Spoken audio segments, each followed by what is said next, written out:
Dear students, आज हम कक्षा 10 के जैव प्रक्रम के अंतर्गत उत्सर्जन का अध्ययन करेंगे।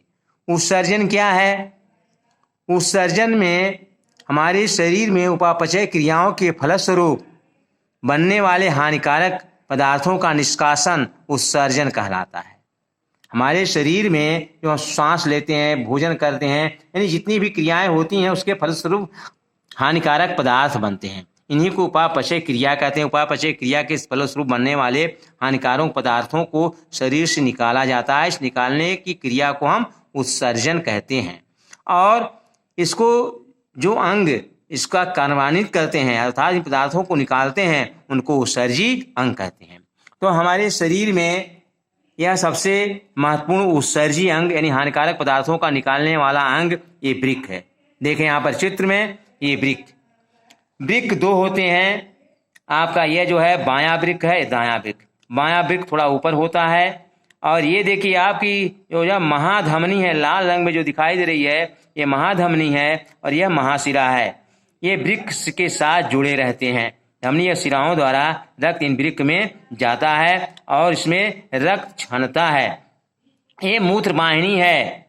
तो जब रक्त इसमें छन जाता है तो जो हानिकारक पदार्थ हैं ये मूत्र वाहिनी से होकर के इस मूत्राशय में इकट्ठा होते हैं और इस मूत्राशय से ये मूत्र मार्ग है, यहाँ लिखा है ये मूत्र मार्ग है, इससे समय समय पर शरीर से बाहर निकलता रहता है। ये शिश्न है। ये शिश्न पुरुषों में पाया जाता है, स्त्रियों में नहीं पाया जाता है। तो इसके द्वारा मूत्र समय समय शरीर से बाहर निकलता रहता है। तो इस तरह से आपका ये जो है इसका वर्णन हुआ। और दूसरा यहाँ पर देख लें मूत्र की क्रिया विधि। यहाँ देखें, यह है आपकी केशिका गुच्छ। ये आपके जो कप के आकार का, इसको हम बोमेन संपुट कहते हैं। देखिए ये बोमेन संपुट है, ये केशिका गुच्छ है। और इसमें देखिए ये आपकी शिरा की शाखा गई है, धमनी की शाखा गई है। इसमें जो है रक्त की क्षणता है।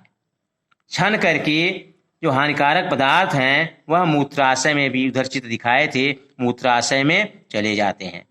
और इस तरह से जो है इसमें अतिरिक्त पुनर्शोषण भी होता है। अगर हमारे शरीर में जल की मात्रा अधिक है तो उसका पुनर्शोषण अधिक होता है, कम है तो कम मात्रा में होता है।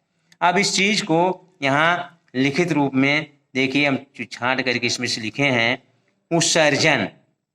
उत्सर्जन है क्या चीज? जीवों में उपापचय क्रियाओं के फलस्वरूप बनने वाले हानिकारक पदार्थों का निष्कासन उत्सर्जन कहलाता है तथा उत्सर्जन को कार्यान्वित करने वाले अंग उत्सर्जी अंग कहलाते हैं। मानव में उत्सर्जन। उत्सर्जन पेड़ पौधों में ही होता है, उसको कल पढ़ाएंगे। मानव में उत्सर्जन का हम अध्ययन करेंगे। मानव के उत्सर्जन तंत्र में एक मूत्र वाहिनी, एक मूत्राशय तथा एक मूत्र मार्ग होता है। चित्र भी फिर से देख लिए जो हम आपको बता रहे हैं। ये चित्र आपका है, देखिए ये वृक्क है, ये मूत्राशय है, ये मूत्र वाहिनी है। तो यहाँ पर देखें इसको जो है, तो उत्सर्जन तंत्र में एक मूत्र वाहिनी, एक मूत्राशय तथा एक मूत्रमार्ग होता है। वृक्क जो है उदर माने पेट में रीढ़ की हड्डी के दोनों ओर स्थित होते हैं। वृक्क में मूत्र बनने के बाद मूत्र वाहिनी से होता हुआ मूत्राशय में आ जाता है तथा यहाँ एकत्र रहता है और समय समय पर इसको क्या किया जाता है, शरीर से बाहर निकलता है। मूत्र बनने का उद्देश्य, मूत्र क्यों बनता है? तो रुधिर में, हमारे रक्त में वर्ज्य पदार्थ यानी हानिकारक पदार्थों को छान कर बाहर करना। तो मूत्र बनने का उद्देश्य है हमारे रक्त में जो हानिकारक पदार्थ हैं, वर्ज्य पदार्थ हैं, उनको छान करके बाहर निकालना है। इसके पहले आपको पढ़ाए थे कार्बन डाइऑक्साइड फेफड़े ने फुफ्फुस में रुधिर से अलग हो जाती है। तो ये भी हानिकारक पदार्थ, कार्बन डाइऑक्साइड फेफड़े में अलग होती है। और जो अन्य मूल पदार्थ हैं जैसे नाइट्रोजनी वर्ज्य पदार्थ जैसे यूरिया या यूरिक अम्ल वृक्क में रुधिर से अलग कर लिए जाते हैं। तो कार्बन डाइऑक्साइड तो फुफ्फुस में अलग होता है और नाइट्रोजनी वर्ज्य पदार्थ यूरिया यूरिक अम्ल वृक्क में रुधिर से अलग कर लिए जाते हैं। वृक्क में आधारी निस्यंदक एकक बहुत पतली भित्ति वाली रुधिर केशिकाओं का एक गुच्छ है, जैसा कि आपको चित्र में दिखाया गया है। यहाँ देखें ये केशिका गुच्छ, आप देख लें ये केशिका गुच्छ है। ये केशिका आपकी गुच्छ है जिसको अंग्रेजी में ग्लोमेरुलस कहते हैं। ये बोमेन संपुट है। तो यह है एक बहुत ही पतली भित्ति वाली रुधिर केशिका, देखें केशिकाओं का एक गुच्छ होता है।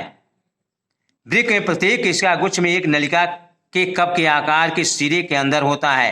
अभी आपको जो भूमध्य संपुट अभी आपको दिखाए उसी के अंदर क्या होता है, उस कप के आकार के सिरे के अंदर एक केशिका गुच्छ होती है। यह नलिका छने हुए मूत्र को एकत्र करती है। जो नली है ये छने हुए मूत्र को एकत्र करती है।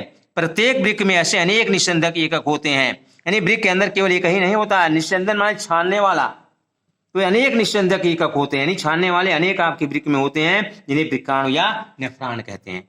देखिए यहाँ पर ये आपका जो है नेफ्रॉन, यानी वृक्काणु, देखिए ये अनेक होते हैं, वृक्काणु नलिकाकार होते हैं। तो इस तरह से जो आपस में निकटता से पैक रहते हैं, यानी इसी के अंदर रहते हैं आपके वृक्क में। प्रारंभिक निस्यंद में कुछ पदार्थ जैसे ग्लूकोज, एमिनो अम्ल, लवण और प्रचुर मात्रा में जल रह जाते हैं। अगर मान लीजिए आपके निस्यंदक में कुछ ग्लूकोज, अमीनो अम्ल, लवण और प्रचुर में जल रह जाते हैं, जैसे जैसे मूत्र इस नलिका में प्रवाहित होता है इन पदार्थों का चयनित पुनः अवशोषण हो जाता है, यानी पुनः अवशोषित कर लिए जाते हैं। अगर अधिक है तो अधिक मात्रा में अवशोषण होगा, कम है तो कम। जल की मात्रा पुनः अवशोषण शरीर में उपलब्ध अतिरिक्त जल की मात्रा पर तथा कितना विलेय वर्ज्य उत्सर्जित करता है पर निर्भर करता है। प्रत्येक वृक्क में बनने वाला मूत्र एक लंबी नलिका मूत्र वाहिनी में, जिसको हम बता चुके हैं, दिखा चुके हैं, प्रवेश करता है, जो वृक्क को मूत्राशय से जोड़ती है। मूत्राशय मूत्र भंडारित रहता है जब तक ये फैले हुए मूत्राशय का दाब मूत्र मार्ग द्वारा उसे बाहर न कर दे।